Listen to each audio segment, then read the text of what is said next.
Jornal Gazeta Norte Mineira. Oferecimento Max Min Clube. O máximo prazer nos mínimos detalhes. E Net Fácil. Viva conectado.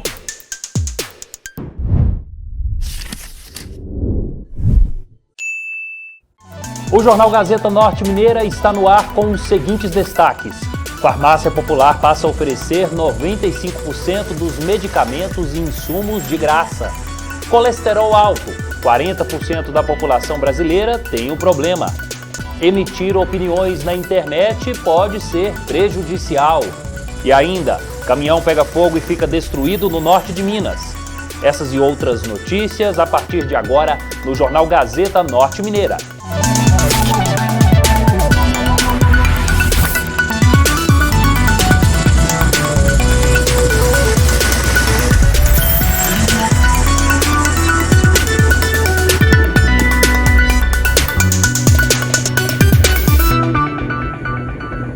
Boa noite.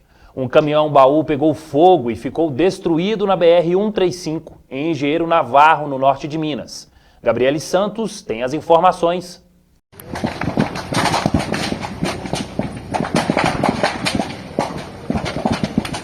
Será que não tem bombeiro nessa cidade de perto aqui? Não tem bombeiro para dar para apagar?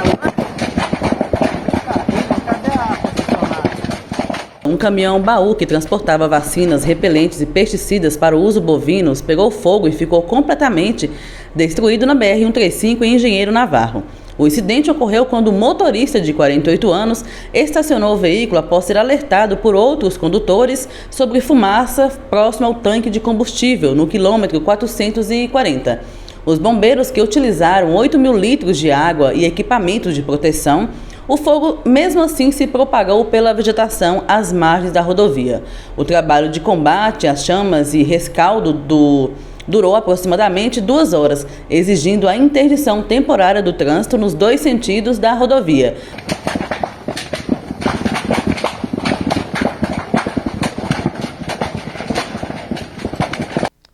Em comemoração aos 20 anos do Farmácia Popular, o Ministério da Saúde passou a oferecer 95% dos medicamentos e insumos do programa de graça. Isso significa que 39 dos 41 itens do programa agora são ofertados gratuitamente, ampliando o acesso à saúde para a população de todo o Brasil. A expectativa é que pelo menos 3 milhões de pessoas que já utilizam o programa sejam beneficiadas. Estamos agregando, então, à gratuidade 10 medicamentos. São medicamentos indicados para colesterol alto, doença de Parkinson, glaucoma e rinite. Essa lista de gratuidade já incluía antes medicamentos para diabetes, hipertensão, asma, osteoporose e anticoncepcionais. E hoje, em 2024, conseguimos, na reconstrução feita desde o ano passado, garantir para o Farmácia Popular um orçamento de 5,1 bilhão de reais. Isso é uma conquista fundamental para a garantia do programa. Confira agora a previsão do tempo para todo o estado de Minas Gerais.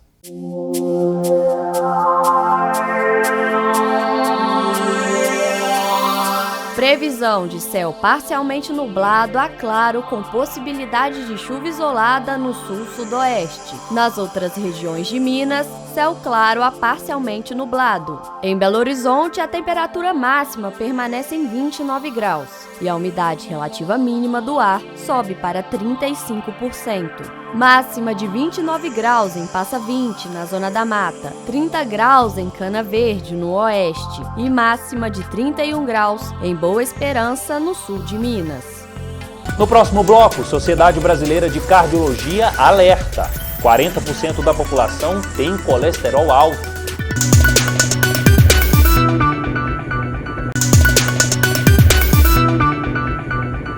Estamos de volta com o Jornal Gazeta Norte Mineira. A Sociedade Brasileira de Cardiologia estima que 40% da população brasileira tenha colesterol alto. Esse é um dos principais fatores de risco para doenças cardiovasculares, como o infarto e o acidente vascular cerebral. Mudanças na alimentação e estilo de vida são fundamentais para mudar esse cenário. Em uma busca constante por uma vida saudável, muitas vezes nos deparamos com questões cruciais sobre a nossa dieta e como ela afeta a nossa saúde. Entre essas preocupações, o colesterol está entre os tópicos mais discutidos e debatidos. Por isso, compreender quais alimentos podem impactar o colesterol, tanto positiva quanto negativamente, é essencial. Muitas pessoas se preocupam com os níveis de colesterol e buscam orientações sobre como adaptar as dietas para melhorar a saúde cardiovascular. Tanto é que o nosso próprio corpo, muito sabiamente, produz colesterol diariamente, porque ele é essencial para a nossa função cognitiva, saúde neurológica, produção de neurotransmissores, de neurônios, produção hormonal. Mas além disso, evitar certos alimentos é tão importante quanto incorporar os alimentos corretos à dieta. O problema é quando está desequilibrado, ou por um fator genético, ou por maus hábitos, principalmente alimentares. E é aí que a gente tem que tomar cuidado. Quando o LDL, que é o colesterol, por exemplo, ruim, está alto, muito provavelmente essa pessoa está consumindo fontes ruins de gordura, que muitas vezes a gente nem imagina, porque a fritura a gente sabe que é ruim, mas muita gente não sabe que na hora que come um pão, um biscoito, tá cheio de gordura hidrogenada, escondida ali dentro. Mas o que muita gente não sabe é que existem alimentos que podem ter um impacto positivo nos níveis de colesterol. Abacate, cacau, castanhas, coco, tudo isso tem boas fontes. Ao invés de cozinhar com uma gordura ruim, uma gordura vegetal que é industrializada, a gente vai usar, por exemplo, um azeite ou um óleo de coco. Sempre voltar para aquela premissa: comida de verdade. Quanto menos industrializado, melhor nesse caso. Conscientizar e prevenir o câncer de cabeça e pescoço é o que pretende a campanha Julho Verde. Apenas em Minas Gerais foram registrados cerca de 22 mil casos e mais de 8 mil mortes nos últimos 5 anos. Os sintomas são muito variáveis no indivíduo que tem câncer de cabeça e pescoço. E o motivo disso é porque você tem áreas distintas que compõem a região da cabeça e pescoço. Algumas dicas importantes em termos de sintomas. Presença de uma úlcera na região da boca que não cicatriza, deve ser visto. Presença de alguma massa indolor ou alguma dor específica que não passa em alguns dias ou semanas. Presença de halitose que seja nova. Presença de engasgos que não aconteciam. Rouquidão de início recente, que pode indicar um tumor na região da laringe. Um caroço que aparece na região do pescoço e que não desapareça em questão de dias. Geralmente esse caroço é indolor. Geralmente as inflamações e infecções são dolorosas, mas nem sempre. Esses são os sintomas mais relevantes que podem indicar um câncer de cabeça e pescoço. Infelizmente, na nossa população, no nosso meio aqui no país, em geral, 2/3 dos pacientes se apresentam ao médico com uma doença já avançada. Então, a atenção para esses sintomas é fundamental. E por último, se a doença não é diagnosticada a tempo ou ela tem uma recaída, ela pode caminhar para outros órgãos, como por exemplo o pulmão, e cursar com falta de ar, para os ossos e cursar com dor óssea, para o fígado e cursar com uma dor nessa região ou com amarelo nos olhos, que é conhecido como icterícia. Em instantes, os cuidados na hora de expor suas opiniões na internet.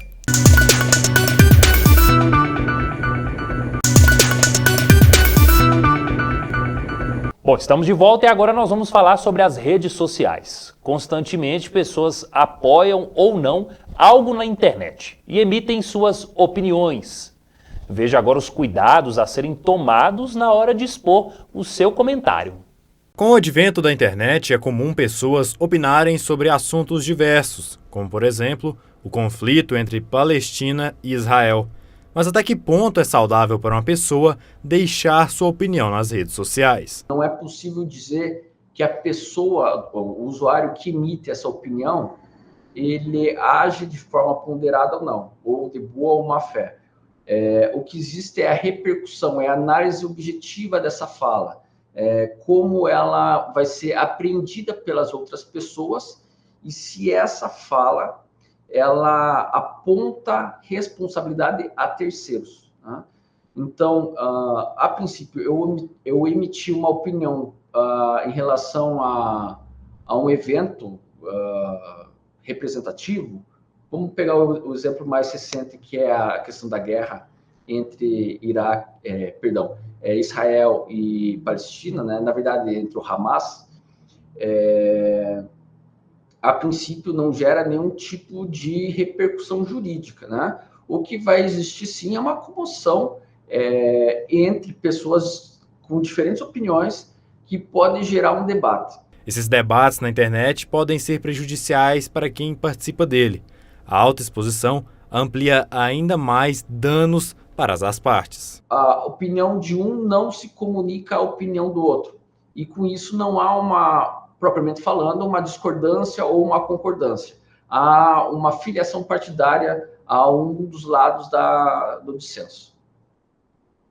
E o que acontece em sequência é, pela falta de comunicação, pela falha de respostas, essas postagens acabam gerando algum tipo de animosidade adicional.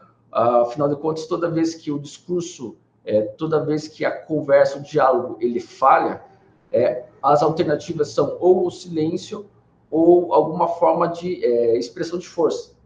Essa expressão de força, ela pode ser até mesmo verbal, como insultos ou mesmo achaques, né?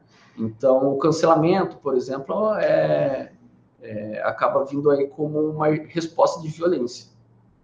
Muito embora ela pode ser um instrumento também para a defesa de minorias, por exemplo. Tudo fica muito... As distinções são tênues na medida em que não existe uma possibilidade de antecipação conceitual desses comportamentos. Dizer que uma atitude é boa ou ruim. Tudo isso vai se desenvolver no decorrer ou do debate ou da polêmica. É preciso tomar cuidado com os posts em redes sociais. Apesar da liberdade de expressão, alguns apoios, como ao neonazismo, que tem crescido no Brasil, que segundo a Unicamp, entre 2019 e 2022, houve aumento de 258%. Isso é crime, com pena de 2 a 5 anos de reclusão. E até mesmo apoio a grupos terroristas, com pena de 5 a 8 anos de reclusão. A princípio, o simples posicionamento favorável ou contrário a um ataque em si não é um crime. Tá? Então, vamos pegar um exemplo.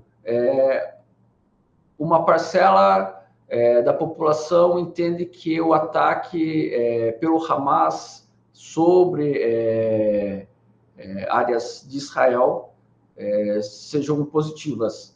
E vão justificar isso. Vão dizer que, por exemplo,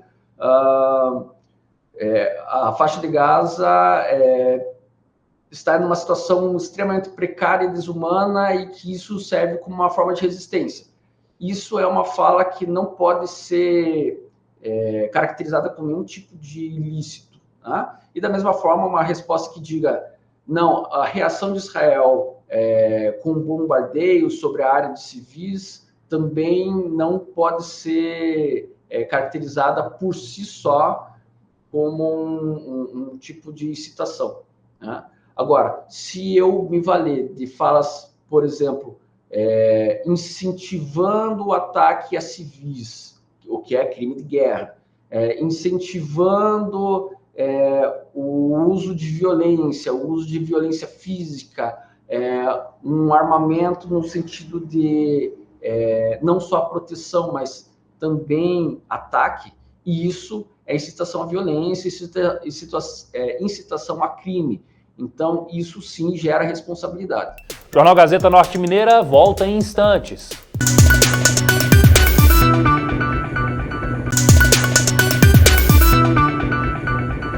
E agora o Jornal Gazeta Norte Mineira te leva para conhecer uma nova loja que está trazendo experiência gastronômica única, com queijos artesanais e charcutaria. Confira na reportagem de Gabriele Santos. Hoje vamos conhecer uma loja que traz uma experiência gastronômica única aqui na cidade de Montes Claros, com queijos artesanais e charcutaria. Eu estou aqui com a queijista Natália Ferreira, que vai explicar para a gente um pouco sobre o que esses queijos traz de tão especial. Seja muito bem-vinda, Natália, à TV Gazeta. Eu queria que você iniciasse falando para a gente o que tem de tão especial na produção desses queijos. Obrigada, Gabi. O especial desses queijos é que eles são queijos artesanais brasileiros. Então aqui a gente faz uma curadoria desses queijos com muito cuidado, com muito estudo, buscando conhecer todo o processo de produção, entendendo também o processo de logística e de harmonização desses queijos, tanto com charcuteria como com cerveja, vinhos, espumantes, vinhos naturais e drinks e outras bebidas. E esse queijo artesanal brasileiro, ele é um queijo que tem a cara do Brasil, que tem o terroir do Brasil e de cada canto do Brasil. Nós temos, por exemplo, aqui na loja, queijos do Rio Grande do Sul, que vem lá da divisa da Argentina com o Uruguai. Temos queijos de Santa Catarina, temos os queijos mineiros, que são nossos queridinhos, que são carregados de história, de tradição. E cada queijo desse, ele traz também o terroir da região onde ele é produzido. Além do terroir, o saber fazer e o conhecimento de cada queijeiro. Para quem está em casa acompanhando e está ouvindo a Natália falar sobre terroir, ela vai explicar para a gente o que é, mas eu imagino que seja sobre o clima, a região de onde é produzido esse queijo, correto? Isso mesmo. O terroir, a gente costuma dizer que ele inicia-se na produção do queijo na seleção do rebanho. Quando você seleciona o rebanho ali para a produção de leite, a alimentação, o manejo desse rebanho, o jeito, o saber fazer de cada queijeiro também vai contribuir com isso e o processo de maturação. Nós temos aqui, por exemplo, o queijo artesanal de Alagoa. Esse queijo ele traz e ele expressa o terroir da cidade de Alagoa, com notas de abacaxi, algumas notas picantes no final. Então é um queijo que ele expressa. Eu gosto muito dos queijos, principalmente os queijos mineiros, porque cada região produtora de Minas, ela traz essas características. A gente tem o queijo da canastra, que traz de forma muito marcante o terroir da canastra, o queijo do Cerro, o queijo da Mantiqueira de Minas. Natália, é engraçado que as pessoas... Eu estava conversando com Tati aqui nos bastidores, já ela vai falar com você, tá, gente? E ela falou comigo o seguinte: muitas pessoas acham que o queijo só pode ser acompanhado de vinho. É mito ou é verdade? É um mito. Por quê? O queijo, ele pode ser acompanhado de cerveja, inclusive a cerveja é ideal, pessoal, para poder estar harmonizando com os queijos. Assim, é muito difícil você errar uma harmonização de cerveja com queijo. Drinks também podem ser harmonizados com os queijos. O vinho, eu costumo dizer que ele é o mais difícil de se harmonizar com queijo. Por quê? Porque você tem que entender muito bem do corpo do vinho, da casca da uva, da intensidade de sabor desse vinho e também do queijo, para que você faça um casamento perfeito ali de harmonização. Primeira coisa que eu acho importante de falar, o que é a charcutaria, né? Muitas pessoas não conhecem, não entendem ainda o conceito, mas a charcutaria nada mais é do que são processos artesanais de conservação da carne. Então a gente trabalha com salga, cura, maturação, fermentação, defumação. Então são processos artesanais de conservação da carne. Então por muito tempo aí os embutidos foram os vilões, né, nesse mercado, porque a indústria trata o embutido de uma forma diferente, com produtos químicos e tudo mais. Então são processos artificiais e processos químicos de conservação. Então a charcutaria ela vem nesse formato de oferecer um produto mais saudável para as pessoas, né? Isso é uma experiência gastronômica nova, né, na cidade que tem chegado aqui. Eu conversei com a Natália, ela falou um pouco sobre os queijos que vêm da nossa região, de várias regiões aqui de Minas. Hugo, eu vi que vocês possuem o selo CISB, né, que é um selo de segurança e qualidade. Fala pra gente qual a importância disso para a charcutaria e para os clientes. Primeiro que para os clientes isso é uma segurança para o cliente que ele está consumindo um produto que ele é inspecionado. E o nível de inspeção do CISB ele é maior, porque o CISB ele permite a venda do produto em todo o Brasil, então o nível de inspeção, de regulamentos e procedimentos que a gente tem que seguir para garantir segurança alimentar para o cliente, ele é muito maior. Então a gente conquistou esse selo, somos a única charcutaria de Montes Claros com essa certificação e graças a Deus aí há mais de um ano a gente já conseguiu e todos os nossos produtos estão certificados com essa chancela. Aqui dentro da charcutaria as pessoas podem ter essa experiência também em casa? Conseguem levar para casa essa experiência? Consegue sim, nós temos uma produção em Montes Claros, então nós somos a primeira charcutaria de Montes Claros e a primeira charcutaria de Minas certificada pelo IMA, o que garante para as pessoas um produto, além desses processos serem artesanais, um produto com a qualidade sanitária, dá essa certificação sanitária. Então a gente produz aqui em Montes Claros, as pessoas podem vir aqui na nossa loja, comprar os produtos, podem levar para casa e temos alguns outros pontos de venda de alguns parceiros nossos também na cidade. Então, pensando nos clientes, resolvemos, esse novo endereço ao lado da fábrica, que a gente pode estar fatiando os produtos fresquinhos na hora. A loja, a gente fez um casamento com os queijos, embutidos, produtos artesanais. É um ambiente que a gente oferece algumas degustações. Quando chega produto novo, a gente sempre faz uma degustação por mês. Se sai um embutido novo, a gente faz uma degustação. Mais para frente vamos ter alguns eventos fechados também, que vamos escolher uma data para as pessoas terem essa experiência gastronômica, de comer o produto aqui. E é isso, é um casamento de vários produtos escolhidos a dedo, artesanais, diferente para as pessoas criar essa cultura daqui para frente. Está aqui na Avenida Santos Guimarães, 815, no bairro Funcionários. Vai ser um prazer receber vocês aqui. A gente já esteve nesse endereço antes, porque aqui é o endereço original, onde a nossa loja começou, juntamente com a nossa fábrica. Depois a gente teve uma mudança para o bairro São Luís e retornamos agora às nossas origens aqui no bairro Funcionários. Estamos à inteira disposição para receber vocês aqui. Participe pelo WhatsApp 38 99847 2759. E para mais notícias, acesse o nosso site www.gazetanm.com.br. O Jornal Gazeta Norte Mineira fica por aqui. Continue assistindo a nossa programação.